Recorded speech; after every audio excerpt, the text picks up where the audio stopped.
తెలంగాణపై Congress high command focus పెట్టింది. ఢిల్లీకి క్యూ కడుతున్నారు కాంగ్రెస్ నేతలు, పలువురు మంత్రులు కూడా. ఇవాళ ఢిల్లీలో రాహుల్ గాంధీతో భేటీ అయ్యారు మునుగోడు ఎమ్మెల్యే రాజగోపాల్ రెడ్డి. అయితే మంత్రి పదవి కోసం రాహుల్తో ఆయన చర్చలు జరిపినట్టుగా తెలుస్తోంది. ప్రస్తుతం తెలంగాణ మంత్రివర్గంలో మరో ఇద్దరికి అవకాశం ఉంది. ఇటీవల ఢిల్లీకి వెళ్లారు స్పీకర్ గడ్డం ప్రసాద్ కుమార్. ఎమ్మెల్యేలు రామ్మోహన్ రెడ్డి, మల్రెడ్డి రంగారెడ్డి కూడా ఢిల్లీకి వెళ్లి అధిష్టానంతో భేటీ అయ్యారు. మంత్రి పదవి కోసం గడ్డం ప్రసాద్ కుమార్ చాలా తీవ్రంగా ప్రయత్నాలు చేస్తున్నట్టు తెలుస్తోంది. ప్రస్తుతం ఆయన స్పీకర్గా ఉన్నారు. అయితే స్పీకర్ పదవి తనకు వద్దని మంత్రి పదవిలోకి తనకు అవకాశం కల్పించాలని గతంలో కూడా మంత్రిగా పనిచేసే అనుభవం కూడా ఉంది కాబట్టి అవకాశం ఇవ్వాలనేది ఆయన డిమాండ్ కనబడుతోంది. అయితే రంగారెడ్డి జిల్లా కోటాలో మంత్రి పదవుల కోసం ఇటు రామ్మోహన్ రెడ్డి, పరిగి ఎమ్మెల్యే రామ్మోహన్ రెడ్డి అండ్ మల్రెడ్డి రంగారెడ్డి కూడా పోటీ పడుతూ ఉన్నారు. సో పలువురు మంత్రులు శాఖలను కూడా మార్పులు కోరుకుంటున్నారు అనేటువంటి ఆ ప్రచారం కూడా జోరందుకుంది. సో ఇటీవల కర్ణాటకలో పంచాయతీ ముగియడంతో తెలంగాణపై హైకమాండ్ ఫోకస్ పెట్టిందనే ప్రచారం జోరందుకుంది. సో రాజగోపాల్ రెడ్డి రాహుల్ గాంధీ భేటీ అవ్వడం చూస్తున్నాం. అటు బట్టి విక్రమార్క కూడా మల్లికార్జున్ ఖర్గేతో భేటీ అయ్యారు, కేసీ వేణుగోపాల్తో భేటీ అయ్యారు, రాహుల్ గాంధీని కూడా కలిశారు. గడ్డం ప్రసాద్ కూడా రహస్యంగా భేటీ అయి వచ్చినట్టు తెలుస్తోంది. మరికొంతమంది ఎమ్మెల్యేలు కూడా తమకి మంత్రివర్గంలో చోటు లభించాలంటే వారు కూడా అధిష్టానం వద్ద మొరపెట్టుకున్నట్టు తెలుస్తోంది. ఏదేం జరిగినా ప్రజెంట్ వరుసగా అధిష్టానంతో భేటీలకు సంబంధించిన అంశంలో అటు 2 మంత్రి పదవి కాళ్ళకి భర్తీ చేయమని, తమకు అవకాశం కల్పించమని ఒక షరతు అయితే, ఇంకోవైపు ఆల్రెడీ మంత్రులుగా ఉన్నవారు, వివిధ శాఖల్లో పనిచేస్తున్న వారు శాఖల మార్పులని కూడా కోరుకుంటున్నారు. సో ఇదే రకమైనటువంటి విషయంతో వాళ్ళు ఢిల్లీ అధిష్టానాన్ని కలుస్తున్నారని చెప్పి ఓ చర్చ జరుగుతోంది. సో బట్టి విక్రమార్క కూడా ఆ శాఖల్లోని మార్పులే కోరుకుంటున్నారు అనే రకంగా చర్చ జరుగుతోంది. సో ప్రజెంట్ ఆర్థికంగా తెలంగాణ రాష్ట్ర ప్రభుత్వం కొంత గెంతుతోంది. సో రకరకాల ప్రయత్నాలు చేస్తూ అప్పులు తీసుకొస్తోంది, వడ్డీలు కడుతోంది, రకరకాల ప్రాజెక్టులను తీసుకొస్తోంది, ఏదో రకంగా గెంతే ప్రయత్నం చేస్తోంది. అయితే ఈ ఆర్థిక శాఖ ద్వారా తనకి తప్పుడు పేరు వస్తోంది, డిఫేమ్ అయిపోతున్నానని చెప్పి ఆర్థిక శాఖ నాకు వద్దు అనే రకంగా బట్టి విక్రమార్క కూడా అధిష్టానం దగ్గర మొరపెట్టుకున్నట్టుగా తెలుస్తోంది. సో మొత్తంగా మంత్రివర్గంలో శాఖల మార్పు, కొత్తగా మంత్రివర్గంలోకి ఇద్దరికి రావాలి, ఆ ఖాళీల విషయంలో వరుసగా అధిష్టానంతో భేటీ అవుతున్నారు అంతా కూడా. మరిన్ని అప్డేట్స్ డీటెయిల్గా మా ప్రతినిధి శ్రీధర్ అందిస్తారు. శ్రీధర్, సో ఒకరి తర్వాత ఒకరు కర్ణాటకలో మొన్ననే పంచాయతీ ముగిసింది. 3 ఏళ్ల కాలం తర్వాత సిద్ధరామయ్యను పక్కన పెట్టి డీకే శివకుమార్కి అవకాశం కల్పించారు అధిష్టానం. సో డీకే శివకుమార్ ప్రమాణ స్వీకారం కూడా అట్టహాసంగా పూర్తయింది, మంత్రివర్గం ఏర్పాటు కూడా జరిగింది. ఇప్పుడు తెలంగాణలో కూడా ఈ వరుస భేటీలు అటువంటి చర్చకే దారితీస్తూ ఉన్నాయి. మంత్రివర్గంలో శాఖల మార్పు కానీ, కొత్తగా ఇద్దరికి అవకాశం ఇవ్వాల్సి ఉంది. 2.5 ఏళ్ళు పూర్తయింది, ఇంకా మంత్రివర్గం పూర్తి స్థాయిలో ఏర్పడలేదు. ఆ విషయంలో కానీ చర్చలు జరుగుతూ ఉన్నాయి. సో అధిష్టానంతో భేటీ తర్వాత ఎటువంటి డిస్కషన్స్ ఉన్నాయి, వీళ్ళంతా ఏం ఎక్స్పెక్ట్ చేస్తున్నారు, ఎవరిని అవి వరించే అవకాశం ఉంది, ఎటువంటి శాఖల మార్పులు ఉండబోతున్నాయి?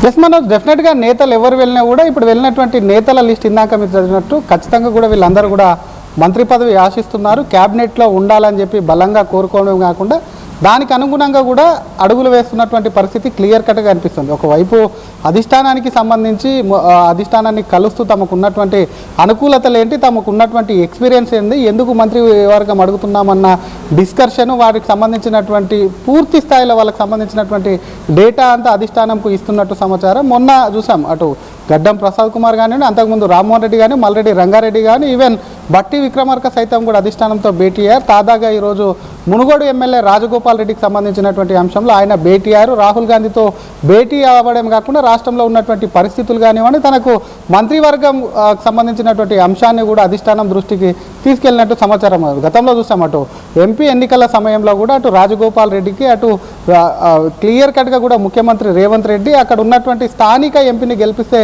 మంత్రివర్గంలో చోటు ఉంటుందని చెప్పి హామీ ఇచ్చారని చెప్పి ఎన్నోసార్లు అటు రాజగోపాల్ రెడ్డి కానివ్వండి, ముఖ్యమంత్రి సన్నిహితులు కానివ్వండి హామీ ఇచ్చారు. కానీ ఒకటే ఆయనకు సంబంధించి అక్కడ ఉన్నటువంటి నల్గొండ నుంచి ఇద్దరు ముఖ్యంగా కూడా మంత్రివర్గంలో ఉన్నారు. ఒకరు కోమటిరెడ్డి వెంకటరెడ్డి, రాజగోపాల్ రెడ్డికి సొంత సోదరుడు. దానికి సంబంధించి కొంత ఇబ్బంది వస్తుంది. మరొక వైపు సామాజిక కోణంలో కూడా పార్టీ చూస్తుందని చెప్తున్నారు. ఇటువంటి అన్నీ కూడా క్యాలిక్యులేషన్ చేస్తున్నారు. వెళ్ళినటువంటి నేతలందరిది కూడా అటు అధిష్టానం కూడా గోడు వింటుంది. వీరికి సంబంధించినటువంటి అనుకూలతలు ఏమున్నాయని చెప్పి అధిష్టానం కూడా పరిశీలిస్తుంది. మీరు అన్నట్టు ఇందాక కర్ణాటకకు సంబంధించినటువంటి అంశం వేరు, తెలంగాణకు సంబంధించినటువంటి అంశం వేరు. కర్ణాటకలో సీఎం అక్కడ మార్పు చేశారు. ఇక్కడ మాత్రం క్యాబినెట్కు సంబంధించి పూర్తి స్థాయిలో ఇందాక అన్నట్టుగా 2.5 ఏళ్ళు పూర్తయినప్పటికి కూడా పూర్తి స్థాయిలో క్యాబినెట్ అనేది లేదు. వివిధ శాఖలు వివిధ మంత్రుల వద్ద ఉండి కొంత పని ఒత్తిడి కూడా ప్రస్తుతం ఉన్నటువంటి మంత్రుల మీద పడుతుంది. సీఎం వద్ద కూడా అనేకమైనటువంటి కీలక శాఖలు ఉన్నాయి కాబట్టి వాటికి సంబంధించి కూడా కొత్త మంత్రులు వస్తే క్యాబినెట్లో 2 బెర్తులు ఉన్నాయి కాబట్టి వాటికి సంబంధించి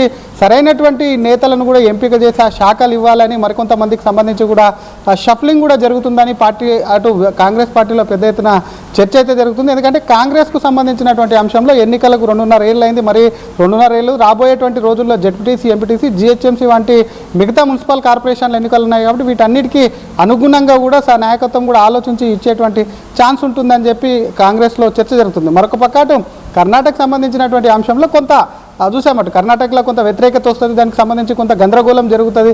సీఎం మార్పుకు సంబంధించి 2 వర్గాలు 3 వర్గాలుగా విడిపోతాయని చెప్పి పెద్ద ఎత్తున చర్చ జరిగింది. అటువంటిది కూడా కొంత శాంతియుతంగా నేతలందరినీ కూడా ముందుగానే పార్టీ మాట్లాడడం. మరొకవైపు కేరళకు సంబంధించిన సీఎం అభ్యర్థి విషయంలో సైతం కూడా కాంగ్రెస్ పార్టీ కొంత వ్యూహాత్మకంగా ముందుకు అడుగులు వేసింది. కాబట్టి ఇక్కడ కూడా సామాజిక కోణం కానివ్వండి, ప్రాంతీయ కోణం కానీ వీటన్నిటిని చూసి మిగతా 2 మంత్రివర్గ బెర్తులు కూడా ఫిలప్ చేసేందుకు కూడా కాంగ్రెస్ పార్టీ కొంత అడుగులేస్తుంది. అందులో భాగంగా కేవలం ఇందాక చెప్పిన పేర్లే కాకుండా ప్రధానంగా పీసీసీ చీఫ్ సైతం కూడా మంత్రివర్గంలో ఉంటారని పెద్ద ఎత్తున కాంగ్రెస్ వర్గాల్లో చర్చ జరుగుతుంది. ఎందుకంటే నిజామాబాద్ నుంచి కూడా క్యాబినెట్ బెర్తులో ఒక్కరు కూడా మంత్రిగా లేరు కాబట్టి దానికి సంబంధించి అక్కడ ఉన్నటువంటి సీనియర్ నేత సుధాకర్ రెడ్డితో పాటు పీసీసీ అక్కడ రేస్లో ఉన్నట్టు కూడా కాంగ్రెస్ పార్టీలో చర్చ జరుగుతుంటే మరొక పక్క హైదరాబాద్ రంగారెడ్డికి సంబంధించినటువంటి అంశంలో మొన్నటి వరకు పూర్తిగా మంత్రివర్గంలో స్థానమే లేకుండా మంత్రివర్గం ప్రాతినిధ్యమే లేకుండా ఉండేది. మొన్న అజరుద్దీన్కు ఎమ్మెల్సీ కోటాలు అటు జూబ్లీహిల్స్ ఉప ఎన్నికకు ముందు ఇచ్చినటువంటి దాంట్లో హైదరాబాద్ కోటా పూర్తయింది. ఇప్పుడు రంగారెడ్డికి సంబంధించినటువంటి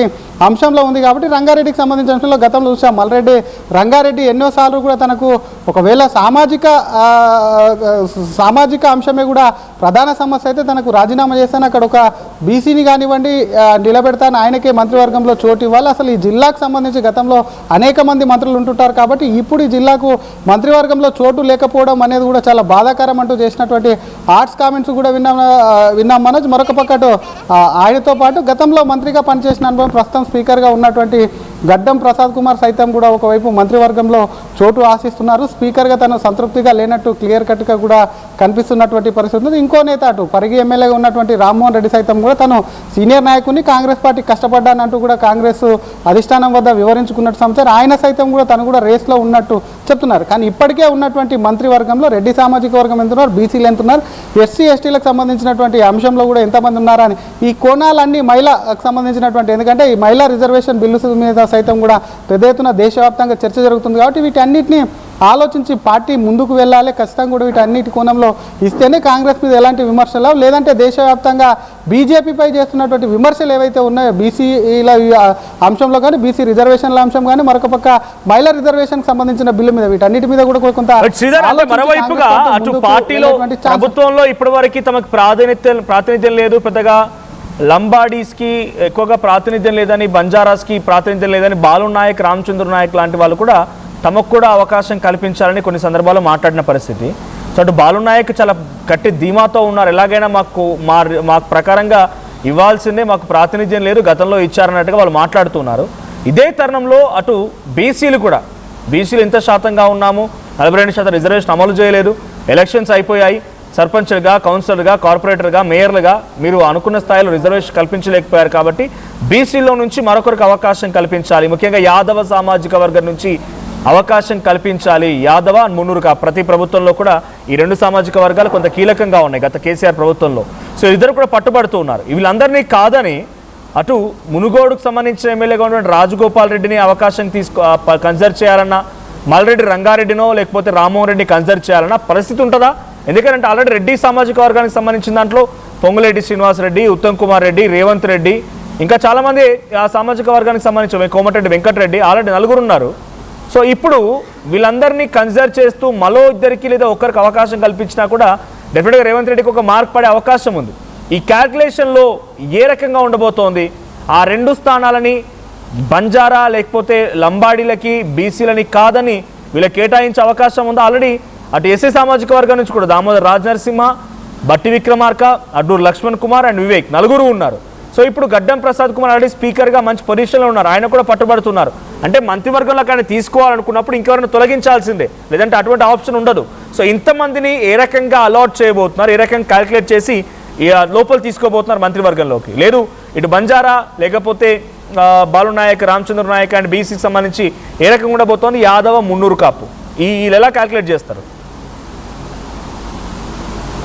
మనం డెఫినెట్గా కొంత పార్టీకి ఇది ఇబ్బందికరమైనటువంటి వాతావరణం. ఎందుకంటే క్యాబినెట్కు సంబంధించి 2 బెర్తులు ఉన్నాయి కాబట్టి ప్రస్తుతం ఉన్నటువంటి పరిస్థితుల్లో పార్టీకి సంబంధించినటువంటి అంశాలు నెక్స్ట్ ఇప్పుడు ఉండేటువంటి క్యాబినెట్ కానీ ప్రస్తుతం తీసుకునేటువంటి క్యాబినెట్ పైన నిర్ణయాలు, శాఖల మార్పు కానీ కొత్తగా వచ్చేటువంటి మంత్రులుగా కొత్తగా చేపట్టబడేది ఇదంతా కూడా ఎన్నికల వరకు ఉంటుంది, ఎన్నికల టీమ్గా ఉంటుంది. కాబట్టి డెఫినెట్గా సామాజిక కోణాల్లో మీరు అన్నట్టుగా యాదవ సామాజిక వర్గం కానీ ఇతర సామాజిక వర్గాలు అటు కాపులకు సంబంధించినటువంటి అంశంగా లంబాడ సామాజిక వర్గానికి సంబంధించిన వీళ్ళ ప్రాతినిధ్యం లేదు. కానీ పార్టీకి సంబంధించి ఇందాక చెప్పుకున్నట్టు బాలు నాయక్తో పాటు రామచంద్ర నాయక్ అటు లంబాడి సామాజిక వర్గం నుంచి అటు మంత్రివర్గ రేసులో ముందున్నారు. వారికి ఇచ్చినటువంటి పదవుల్ని కూడా కాదని అటు కూడా కొంత హోల్డ్లో పెట్టి తమకు మంత్రి పదవే కావాలి, ఖచ్చితంగా ఇవ్వాలి అని చెప్పి కూడా కాంగ్రెస్ పార్టీకి కొంత వారికి సంబంధించినటువంటి అనుకూలత కాదు, కొంత అల్టిమేటము అలగటం ఏదైతే ఏవైతుందో వీటన్నిటిని కూడా పూర్తి స్థాయిలో తీసుకెళ్తున్నటువంటి దృశ్యాలు కూడా చూస్తున్నాం. మరొక పక్క అటు కాపులు ఇందాక అన్నట్టు మున్నూరు కాపులకు సంబంధించి కూడా తెలంగాణ రాష్ట్రంలో ప్రతిసారి ప్రాతినిధ్యం ఉంది. ఈసారి లేకపోవడంతో కూడా అటు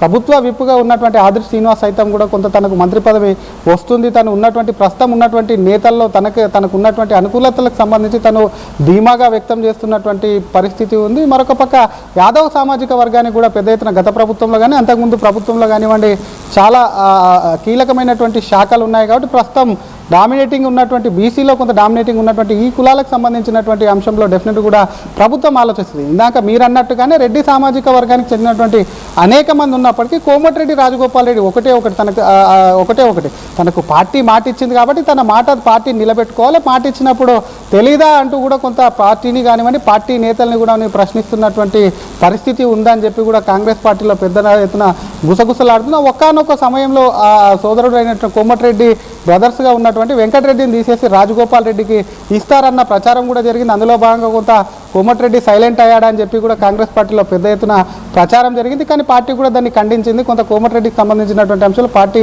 ఆచితూచి అడుగులేస్తుంది. పార్టీని కోమటిరెడ్డి వెంకటరెడ్డిని తీసేసి తను ఉద్యమ నేతగా ఉన్నారు, ఉద్యమ సమయంలో తను రాజీనామా చేశారు కాబట్టి అటువంటి దాని మీద కొంత పార్టీ సాహసం చేయకపోవచ్చు అని చెప్పి కూడా కాంగ్రెస్ పార్టీ కొంత వివరణ ఇచ్చుకునేటువంటి పని చేసింది. కానీ ప్రస్తుతం ఉన్నటువంటి పరిస్థితి డెఫినెట్గా ఉన్నటువంటి ఇందాక చదివినటువంటి రెడ్డి సామాజిక వర్గంలో ఉన్నటువంటి ఇప్పటిదాకా వెళ్ళినటువంటి నేతలు రెడ్డి సామాజిక వర్గం నుంచే పోటీ చేస్తున్నారు కాబట్టి ఇది కొంత పార్టీకి తలనొప్పిగా అయితే మారింది. మరి నెక్స్ట్ వచ్చేటువంటి ఎన్నికల జట్టు కాబట్టి మరి సామాజిక కోణం చూస్తే బెటరా లేదంటే పర్సనాలిటీ చూసి ఒకవేళ ఇస్తారా అన్నది కూడా ఇంకొంత కాంగ్రెస్ కొంత అయోమయంలో ఉందని చెప్పొచ్చు Manoj. Right, thank you Sridhar. So మొత్తంగా ఇప్పుడున్నటువంటి ఖాళీ స్థానాలు 2. ఆ రెండింటి కోసం ఇప్పుడు ప్రజెంట్ రంగారెడ్డి జిల్లా అండ్ నిజామాబాద్ 2 జిల్లాల నుంచి డైరెక్ట్గా మంత్రివర్గంలో తీసుకున్న పరిస్థితి లేదు కాబట్టి 2 జిల్లాల నుంచి పోటీ పడుతున్నారు. అటు ఆల్రెడీ గౌడ సామాజిక వర్గానికి సంబంధించి పొన్నం ప్రభాకర్ ఉండడంతో ఆయన్ని పీసీసీగా, అటు మహేష్ కుమార్ గౌడ్ని నిజామాబాద్ కేటగిరీలో ఆయనకి మంత్రివర్గంలోకి తీసుకోవాలి, షఫిల్ చేయాలన్నట్టుగా ఓ చర్చ జరిగింది. బట్ అది ఎంతవరకు నిజంగా ఎగ్జిక్యూట్ అవుతుందో తెలియదు. ఆ చర్చ ఇంకా కొనసాగుతుంది కూడా. సో ఇంకోవైపు బీసీ సామాజిక వర్గాల నుంచి తమకు అవకాశం కల్పించాల్సిందే, కేసీఆర్ ప్రభుత్వంలో వాళ్ళకి మంత్రి పదవులు ఉండేవి, కీలక పొజిషన్లో ఉండేవారు, మాకు ఎటువంటి ప్రాధాన్యత ఇవ్వడం లేదన్నట్టుగా యాదవ సామాజిక వర్గం అండ్ మున్నూరు కాపు సామాజిక వర్గం ఈ 2 సామాజిక వర్గాలు కూడా కాంగ్రెస్ పార్టీపై కాస్త ఆగ్రహంతో ఉన్నాయి. సో దాంట్లో ఎక్కువగా పోటీ పడుతోంది మున్నూరు కాపు సామాజిక వర్గానికి సంబంధించి వేములవాడ ఎమ్మెల్యే ఆది శ్రీనివాస్ అండ్ యాదవ సామాజిక వర్గం నుంచి బీర్లా ఇలా ఇద్దరు పోటీ పడుతూ ఉన్నారు. ఇద్దరు ప్రస్తుతం విప్లుగా కూడా కొనసాగుతూ ఉన్నారు. సో ఇద్దరికి ప్రాధాన్యత ఎవరికో ఒకరికి దక్కాలన్నట్టుగా వాళ్ళు ప్లాన్ చేస్తున్నారు. ఇకపోతే ఇంకో మంత్రివర్గం రెండిట్లో ఒకరు బీసీ కేటాయించిన ఇంకో దాంట్లో డెఫినెట్గా అటు బంజారా లేదా లంబాడి సామాజిక వర్గాల నుంచి తమకు తప్పనిసరిగా కావాలన్నట్టుగా బాలు నాయక్ అండ్ రామచంద్ర నాయక్ కొన్ని రోజులుగా గట్టిగా ప్రయత్నిస్తున్నారు. వాళ్ళ తరఫున వాళ్ళు వాయిస్ రేజ్ చేస్తున్నారు. చాలా సందర్భాల్లో సోషల్ మీడియాలో లేకపోతే మీడియాతో మాట్లాడుతున్నప్పుడు కూడా వాళ్ళు మాట్లాడుకొచ్చిన పరిస్థితి కూడా ఉంది. సో వీటన్నిటి తరుణంలో ఇటు రంగారెడ్డి నుంచి మళ్ళీ మల్రెడ్డి రంగారెడ్డి, రామ్మోహన్ రెడ్డి ఇద్దరు పోటీ పడడంతో పాటుగా తనకి పార్టీ మారినప్పుడు ఆ రోజు బీజేపీలోకి వెళ్ళాను, బీజేపీ నుంచి మళ్ళీ కాంగ్రెస్లోకి వచ్చే రోజు నాకు మంత్రి పదవి అవకాశం ఇస్తానన్నారు, అందుకే వచ్చాను అని చెప్పి రాజగోపాల్ రెడ్డి కూడా ప్రయత్నం చేస్తున్నారు. సో 2 ఖాళీ స్థానాల కోసం 10ల సంఖ్యలో వాళ్ళ ప్రయత్నాలు కనబడుతూ ఉన్నాయి. ఇంకోవైపు ఆల్రెడీ మంత్రివర్గంలో ఉన్నటువంటి మంత్రుల శాఖల యొక్క మార్పు చేర్పులు కూడా కోసం కూడా ప్రయత్నం చేస్తున్నట్టు తెలుస్తోంది. ఈ నేపథ్యంలో అటు గడ్డం ప్రసాద్ కూడా స్పీకర్గా ఉంటూ ఆయన నాకు స్పీకర్ అక్కర్లేదు, నాకు మంత్రి పదవి కావాలంటేగా పట్టుబడుతున్నారట. డిప్యూటీ సీఎం బట్టి విక్రమార్క తన శాఖల్లో మార్పులు చేయాలని డిమాండ్ చేస్తున్నట్టు తెలుస్తోంది. సో శాఖల్లో మార్పులు, మంత్రివర్గంలో మరో ఇద్దరికి అవకాశం ఎలా ఉండబోతోంది, ఎటువంటి మార్పు చేర్పులు ఉండబోతున్నాయి, ఎంతమందిని సంతృప్తిపరుస్తారు, ఎంతమంది నుంచి వ్యతిరేకత ఎదుర్కొంటారో చూడాలి. సో మీ అభిప్రాయం ఏంటి? రాజగోపాల్ రెడ్డికి మంత్రి పదవి రావాలని మీరు కోరుకుంటున్నారా? రాజగోపాల్ రెడ్డికి మంత్రి పదవి రావాలని మీరు కోరుకున్నట్టయితే మీ అభిప్రాయం కామెంట్ చేయండి. సేమ్ టైం రెండింట్లో ఇంకా ఒక స్థానం ఒకవేళ రాజగోపాల్ రెడ్డి కేటాయిస్తే ఇంకొక స్థానం ఎవరికి ఇవ్వాలని మీరు అనుకుంటున్నారు? Please do comment.